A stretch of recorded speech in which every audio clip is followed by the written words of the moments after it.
IHSG kita tuh cuma numbuh 16,4%.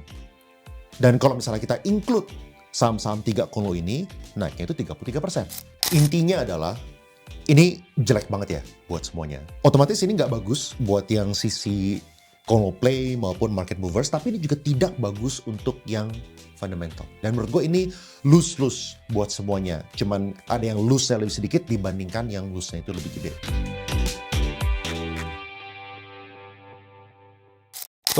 Boleh jelasin nggak kenapa saham Indonesia pada ARB hari ini? Oke, ini nggak biasa ya. Gue pertama-tama syuting di studio ini emergency setup nih. Soalnya sebelumnya itu tim ada lakukan syuting di studio ini, habis itu mereka nggak sempet pindah-pindahin. Sekarang udah jam 7 malam, gue bilang udah kita langsung shoot apa adanya aja. Soalnya sekarang ada big news yang benar-benar menurut gue kayak bom nuklir lah yang dikirim sama MSCI ya. Mereka ngirimnya itu jam 9.24 malam, tanggal 27 Januari. Jadi itu kira-kira waktu Indonesia jam 4.20-an pagi lah gitu, tanggal 28 Januari, which is pagi ini gitu ya. Nah ini gue sedikit sharing tentang research ya. Jadi gue kemarin literally hari Senin ya, itu gue baru ada presentasi di Bursa Efek di gedung BEI tentang sebuah research ini yang bikin gue ada sedikit kekhawatiran juga. Ini gue sedikit share screen ya. Oke, sebelum gue jelasin apa nuklir bom yang dikirim sama MSCI, gue jelasin dulu konteksnya. Jadi, kalau misalnya kita flashback sedikit ya, dari tahun 2023 sampai tahun 2025, yang menang itu adalah Bitcoin. Bitcoin itu naik sekitar 300%, lalu SPY itu naik sekitar 70-an%, lalu IHSG kita itu naiknya sekitar 3%. Ini selama 2 tahun, dari Januari tahun 2023 sampai Januari tahun 2025. Itu makanya waktu di tahun 2024 akhir, di 2025 awal, kita itu tuh ya orang-orang yang main saham suka diketawain lah, ya kan, ngapain beli saham, mendingan kripto aja. Ya jelas, soalnya saat itu Bitcoin lagi pada rally gitu kan. Otomatis kripto-kripto lainnya juga banyak yang bullish gitu. Dan kalau misalnya kita lihat seterusnya, untuk 5 tahun terakhir dari tahun 2020 sampai tahun 2025, IHSG kita itu naiknya cuma 12,7% dalam waktu 5 tahun. Itu berarti dari 6.300 sampai 7.100. Dan kalau misalnya teman-teman ingat, itu makanya saat itu pun gue juga sering bilang, ngapain beli reksadana saham? Soalnya kalau misalnya kalian beli RDPT aja cuannya itu bisa dapat 6-7% per tahun. Ngapain kita masukin di sesuatu instrumen yang secara risiko itu tinggi, tapi secara return itu rendah, ya kan? Jadi di dulu-dulu itu IHSG kita suka diketawain orang lah, ya kan? Saham-saham Indo itu nggak cuan segala macam, ya mungkin emang ada dasarnya gitu. Soal kalau misalnya kita bandingkan dengan instrumen lainnya di saat itu, emang kita itu kalah. Kalau misalnya kita bandingin sama Bitcoin dan juga sama S&P 500. Nah, terus di Januari 2025 sampai Januari 2026, IHSG kita untuk kesekian kalinya tapi agak jarang terjadi gitu ya. Kita tuh bisa menang dibandingkan SPY dan kita bisa menang dibandingkan Bitcoin. Jadi Januari 2025 sampai Januari tahun 2026, Bitcoin itu turun sekitar 15%, lalu SPY itu plus 15%, dan IHSG kita itu plusnya 27%. Jadi ini masa jaya-jaya kita lah di tahun 2025 gitu ya. Termasuk di awal-awal Januari kita juga melanjutkan rally-nya. Dan makanya euforia untuk orang-orang yang invest di saham Indonesia itu gede banget. Soalnya orang-orang itu banyak yang dapetin jackpot dan juga cuan di IHSG gitu, di saham-saham Indonesia. Nah, terus kalau misalnya kita bedah, kenapa IHSG rally? IHSG rally itu gara-gara Konglo Stocks. Ya kalau misalnya tentu 3 orang ini hanya merepresentasikan banyak konglo-konglo lain yang mengakibatkan saham-saham itu rally dan juga saham-saham di belakangnya, ya kan. Bahkan sampai ada candaannya, ini papa kita semua segala macam. Soalnya emang kayak Pak PP gitu kan ya terkenal baik dengan retail lah, retail friendly ya kan, mau everybody win kayak gitu. Jadi kita banyak banget yang nebeng sama mereka karena mereka mau mengikuti sebuah play, namanya itu MSCI Index Play gitu. Mereka pengen ngedorong saham-sahamnya supaya bisa masuk ke indeks. Lalu kalau misalnya masuk ke indeks, duit dari asing itu bisa masuk dan everybody win. Emitennya win, investor-investornya win, dan trader-trader itu juga win. Jadi semua orang win gitu ya. Dan gue bikin pembandingan, gimana sih performanya IHSG dibandingkan dengan IHSG minus 3 Konglo stocks. 3 Konglo ini cuman yang tadi ya, Pak Bakri, Pak Happy, sama Pak Pepe. Cuman 3 Konglo ini doang, perusahaan-perusahaan yang ada afiliasinya dengan 3 orang ini. Hasilnya adalah dalam dari tahun 2023 sampai sekarang, ini kalau nggak salah gue terakhir ambil datanya itu tanggal 19 Januari gitu ya. IHSG kita, kalau misalnya kita kurangin perusahaan-perusahaan atau saham-saham emiten-emiten yang terafiliasi dengan 3 Konglo tersebut, which is cuma 12 saham, IHSG kita tuh cuma numbuh 16,4%. Dan kalau misalnya kita include saham-saham 3 Konglo ini, naiknya itu 33%. Jadi ini benar-benar drastis banget ya. Ini IHSG minus 3 Konglo stocks dalam waktu berapa nih? 2003, 2024, 2025, 3 tahun. Dalam waktu 3 tahun lebih sedikit, itu tuh tumbuhnya 16% kalau misalnya tanpa 3 Konglo stocks dan 33% kalau misalnya ini itu adalah IHSG kita, which is including si Konglo stocks itu ya. Jadi kenaikannya itu bisa double, cuman gara-gara 12 saham. Nah, terus ada lagi yang menarik. Gimana dengan IHSG versus IHSG minus market movers? Apa itu market movers? Jadi market movers itu tuh belum tentu cuman ada di 3 Konglo yang tadi gue sebut. Ada Konglo-Konglo lainnya. Misalnya kayak DSSA, Arko, Koin, RMKE gitu. Dan gue kategorikan market movers ini sebagai perusahaan-perusahaan yang memiliki earnings anomaly, yang PER-nya itu di atas 100 atau bahkan negatif. Dan juga gue udah adjust for one off gain. Jadi misalnya mereka ada jual sebuah aset yang kebetulan tahun ini tuh jadi plus, gue tetap include itu karena gue asumsi itu adalah cuman one off gain. Ya, jadi gue tetap assume itu adalah earnings anomaly. Dan juga mereka adalah market movers. Market movers itu mereka harus masuk di dalam kategori top 100 free float adjusted market cap. Ya, jadi kalau misalnya perusahaan kecil-kecil, gue exclude. Jadi ini tuh dalam kategori IHSG, dalam kategori market movers itu cuma ada 21 saham. Nah kita lihat ya, performance-nya IHSG lawan IHSG market movers itu kayak gimana. Hasil itu kayak gini. Dari tahun 2023 sampai tahun 2026 awal, IHSG itu tumbuhnya 33%. Tapi kalau misalnya kita kurangin 21 saham yang gue kategorikan sebagai market movers, naiknya itu cuma 7%. Jadi IHSG kita tanpa market movers ini, naiknya itu 4 kali lipat di bawah, cuma 25%-nya lah, 7 ke 34. Ya. 4 sampai 5 kali lipat gitu ya. Nah, jadi secara prinsip banyak banget orang itu yang nebeng sama Konglo-Konglo maupun saham-saham yang dalam kategori market movers ini, soalnya saham-saham tersebut rally-nya gila-gilaan. Dan dari tahun lalu sampai awal tahun ini, gue emang tahu banyak orang yang jackpot dan ikutan gue, dan termasuk gue juga banyak nebeng juga lah sama beberapa saham yang masuk dalam kategori market movers gitu ya. Dan kita coba bandingkan gimana dengan saham-saham yang masuk ke dalam IDX30 maupun LQ45. Gimana kalau misalnya kita bandingin IHSG lawan IDX30 sama LQ45? Hasilnya itu kayak gini. Ini kita ngomongin dari Januari tahun 2025 sampai Januari tahun 2026. IHSG itu plusnya 26%. Tapi LQ45 itu cuma plus 5%. Dan IDX30 itu cuma plus 4% dalam waktu 1 tahun.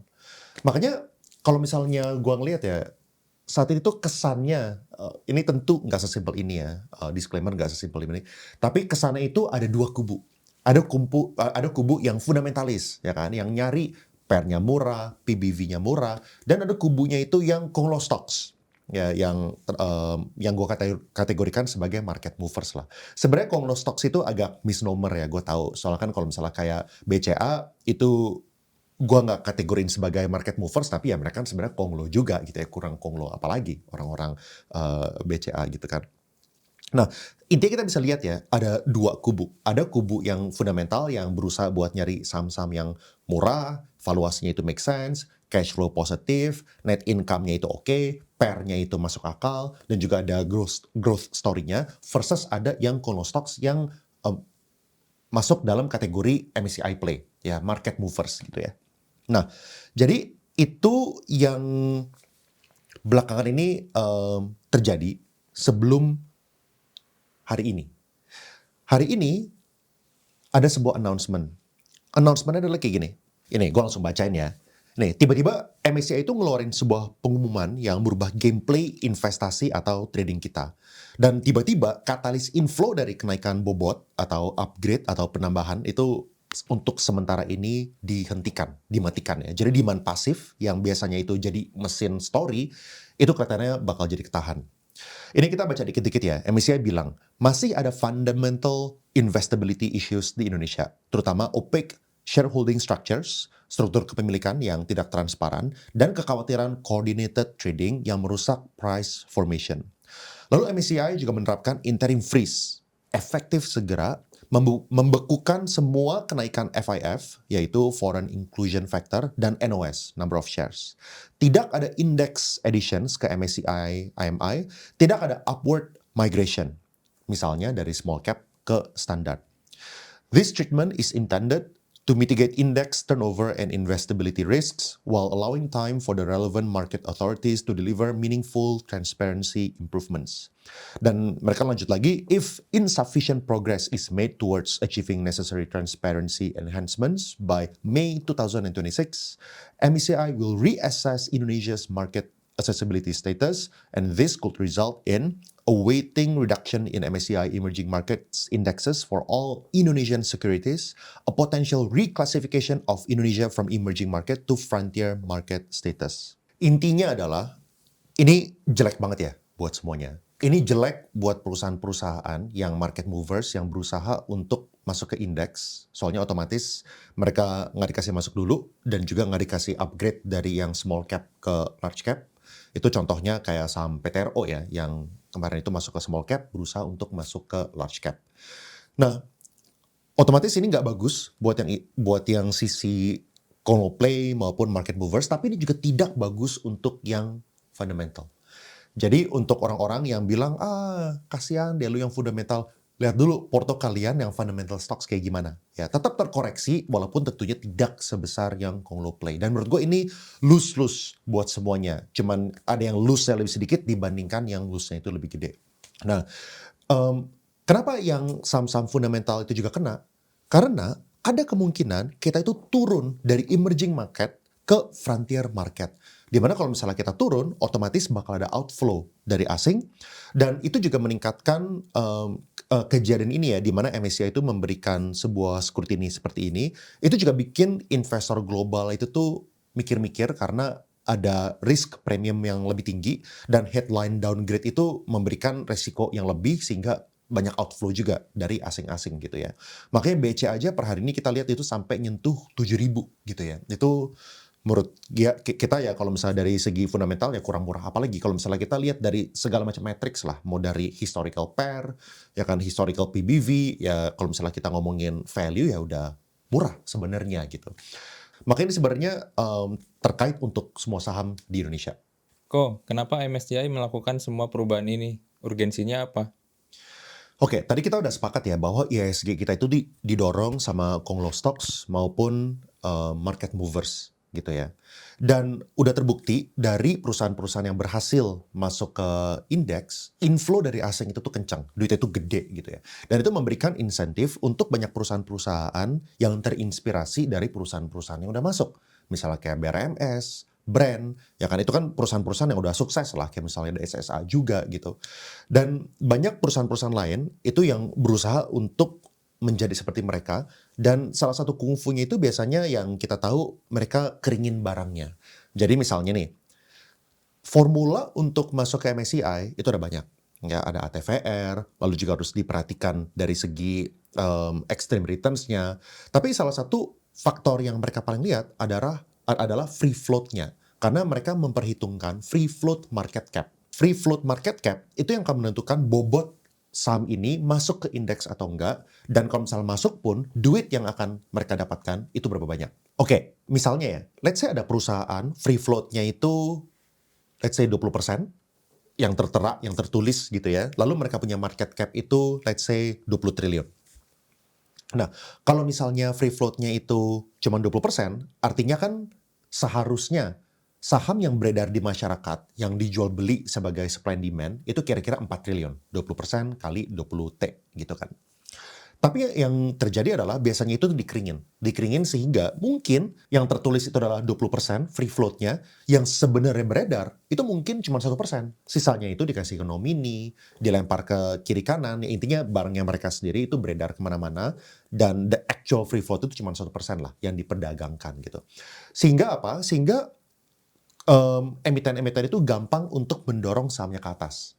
Ya kita ya dari gue sendiri udah lihat beberapa saham yang kalau misalnya naiknya itu kecepatan, itu dijaga, itu dijualin, dan kalau misalnya sampai turun, itu mereka beli lagi sahamnya supaya bisa memberikan sebuah uptrend dan juga itu jadi apa ya jadi menarik buat banyak investor maupun retail yang ikutan pengen nebeng gitu ya, karena relatively uptrend dan story-nya itu adalah MSCI Index Play yang udah terbukti dari saham-saham sebelumnya yang udah pernah masuk. Tapi kalau misalnya kayak gitu, sebenarnya sih kita semua itu happy ya, kita semuanya happy, trader itu happy, emiten itu happy, sahamnya naik. Tapi MSCI tidak suka dengan itu karena itu tidak transparan menurut keyakinan mereka gitu kan. Mereka pengen tahu yang actual beredar di free float itu berapa, yang bukan free float yang tertera, tapi yang aktualnya itu berapa. Karena buat mereka, likuiditas itu sangat-sangat penting. Mereka kalau misalnya masuk, duit itu triliunan, tapi kalau misalnya mereka sampai exit, dan kalau misalnya mereka exit itu nggak ada yang beli, soalnya free float-nya itu ternyata nggak real seperti apa yang tertera, ya mereka jadinya nggak bisa exit gitu. Ya mereka juga takut, pandangan gue ya, mereka juga takut jadi exit liquidity gitu. Karena itu mereka juga berusaha untuk mereview ini ulang supaya pengennya yang as is-nya gitu. Itu kesan yang mereka berikan. Tapi kalau ini bermasalah, kenapa tiba-tiba MSCI ngasal ngerubah aturan kok? Dan kenapa sekarang? Oke, ini sebenarnya miskonsepsi ya kalau misalnya kalian pikir MSCI ini tiba-tiba ngerubah aturannya gitu. Karena mereka sebenarnya udah menyuarakan kekhawatiran mereka itu dari September tahun 2025. Ini gue coba cariin dokumennya supaya kalian bisa lihat bersama. Oke, di sini ya kita bisa baca. Ini dokumen yang dirilis September 2025. MSCI itu udah minta masukan buat ngitung-ngitung free float. Intinya itu mereka ada masalah buat ngitungin free float, soalnya yang di bawah 5% itu nggak kelihatan nama-namanya secara spesifik.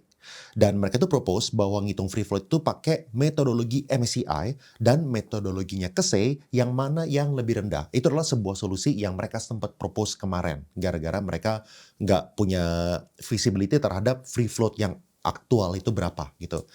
Jadi itu kalau misalnya itu terjadi, sebenarnya kita udah, menurut gue IHSG itu dan saham-saham Indonesia dan juga konglo-konglo yang lainnya dan emiten-emiten market maker udah mempriced in situasi ini yang dalam proposalnya MSCI. Di mana tadinya itu ada dua cara hitung kan, ada cara hitungnya MSCI dan ada cara hitungnya KSEI. Jadi mereka tinggal ambil mana yang lebih rendah. Misalnya kalau misalnya MSCI-nya itu 10%, KSEI-nya itu 8%, ya udah 8% aja. Kalau misalnya MSCI-nya itu 5% dan KSEI-nya itu 20%, yang dipakai 5% aja. Yang mana yang lebih rendah. Tadinya kita pikir secara market ya, kan gue juga ngobrol-ngobrol sama beberapa orang-orang yang di industri lah ya, yang memanage asetnya triliunan juga, ya mereka berasumsi direction-nya itu ke arah sana gitu. Dan mereka pun juga udah ngeluarin simulasi ini ya, kalau misalnya kita lihat di slide selanjutnya. Kalau misalnya ini diberlakukan, duit yang keluar gede itu dari BBCA, BBRI, BMRI, Astra, Indofood, dan lain-lain. Dan yang menarik, yang dengan metodologi ini yang dapetin inflow, itu malah DSSA gitu. Jadi sebenarnya mereka itu udah menyuarakan isu ini, dan deadline perubahan MSCI-nya pun juga mereka udah sempat nulis, yaitu adalah di 30 atau 31 Januari, intinya akhir Januari inilah gitu. Tapi yang orang nggak expect adalah ternyata keputusan MSCI malah nge-freeze saham-saham kita untuk masuk dan juga untuk upgrade untuk sementara. Itu yang kita semua nggak expect, nggak ada satupun orang yang gue kenal itu yang expect itu, dan gue yakin banyak konglo-konglo dan emiten-emiten dan smart money lainnya itu juga pada surprise semua. Jadi kalau misalnya kalian lagi rugi sekarang atau lagi minus, ya kalian itu nggak pusing sendirian ya. Ini konglo-konglo dan emiten-emiten itu lagi pada pusing semuanya, termasuk smart money juga. Gitu. Jadi you are not alone, karena MSCI Play ini yang dan juga pengumumannya mereka itu tentunya mereka harusnya emang udah simpen dengan baik-baik. Jadi gua nggak dengar satu orang pun yang udah tahu sampai tadi pagi. Terus gimana dong kok? Apakah udah nggak ada harapan? Oke, di kondisi kayak gini tentu semua orang itu lagi pada kaget ya, dan gue bisa sharing beberapa hal yang menurut gue pasti dan yang menurut gue itu dan ada beberapa tesis gue gitu ya.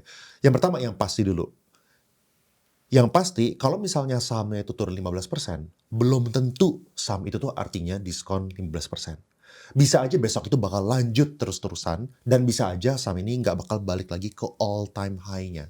Bisa jadi ada kalau misalnya balik lagi pun belum tentu secepat itu juga. Kenapa? Kita bisa lihat gitu dari antriannya. Gue tadi lihat ada saham-saham yang antrian itu tebel banget gitu.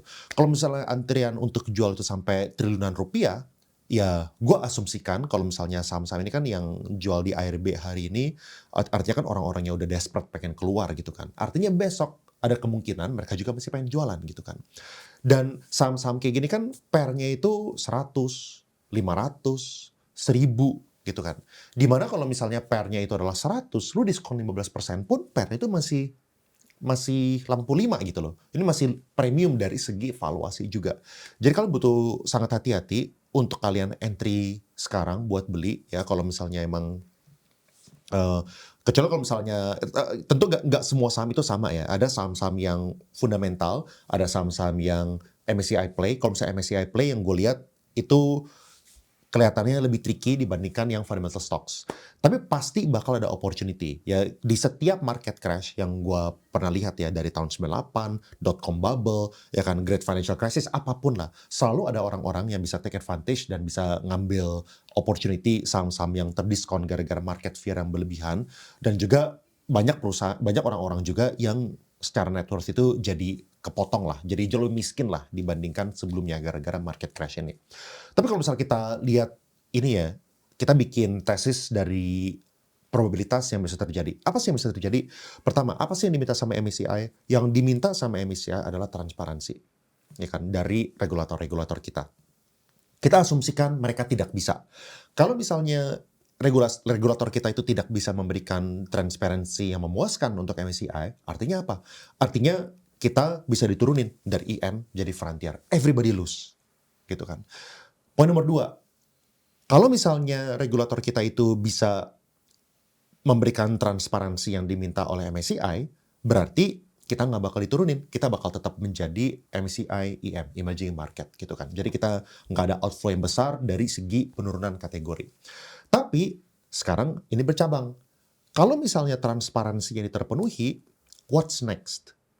What's next maksudnya kayak gini, apakah konglo-konglo play yang kemarin, which is yang gue itu adalah saham-saham yang itu dikeringin, ya kan, dan saham itu dorong ke atas untuk masuk ke indeks gitu. Apakah itu bisa diulang kembali untuk kedepannya setelah ada revisi ini?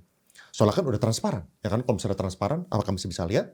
Atau konglo-konglo itu ternyata punya kungfu-kungfu lainnya, sehingga walaupun ini transparan, tapi tetap harga-harga itu masih bisa didorong ke atas.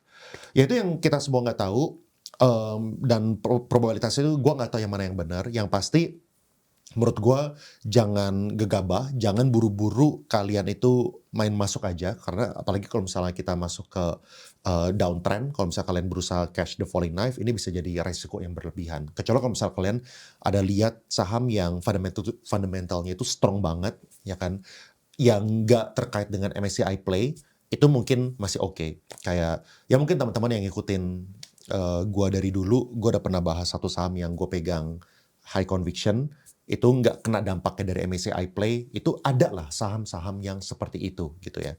Ya teman-teman yang tahu pasti udah inilah, cuman gua nggak gitu mau sebut emitennya apa gitu ya. Dan gue lihat ada saham-saham emiten lain juga ada yang memenuhi kriteria itu gitu ya. Karena kalau misalnya kita tadi mapping konglo-konglonya, nggak semua konglo-konglo itu gameplaynya sama. Ada konglo-konglo yang gameplaynya itu tuh relatively fundamental gitu ya. Dan kalau misalnya kayak gitu lebih resilient. Terutama kalau misalnya ada katalis-katalis lebih gitu. Ini kayak gitu ya, dari gue cuman mau memberikan emergency update aja ke kalian ya. Intinya gue hari ini juga cut lumayan ya. Jadi yang tadinya itu gue udah cuman lumayan konsisten naik, mungkin nanti gue tampilin screenshotnya aja deh gitu. Jadi gue udah, profit gue itu udah kembali ke bulan November tahun lalu. Jadi gue udah 2 bulan ini puasa lah, jadi yang tadinya gue udah naik, tiba-tiba turun lagi, profitnya gitu. Ya masih bersyukur, portonya itu balanced, soalnya gue tipe-tipe orang yang selalu mengingatkan untuk diversifikasi, ya kan ada yang RDPT, deposito, saham, lalu ya ada placement-placement tempat lainnya lah. Cuman yang namanya sakit, ya pasti sakit lah. Ya gue bareng sama teman-teman juga yang ikutan demisisi sini, cuman ya kita bakal berusaha untuk move forward dan kita cari strategi ke depannya supaya kita bisa maksimalin cuan lagi, karena di setiap opportunity, di setiap crash itu pasti bakal ada opportunity, dan crash seperti ini bukan pertama kalinya terjadi. Udah sering berulang-ulang dan cuma tinggal kita yang melakukan adjustment. Ya, yang penting kita itu tuh selalu terbuka dengan kungfu-kungfu baru, jangan selalu kepatok dengan kungfu kita adalah kungfu yang terbaik, karena kita harus selalu beradaptasi. Itu aja, thank you so much and I will see you guys in the next video.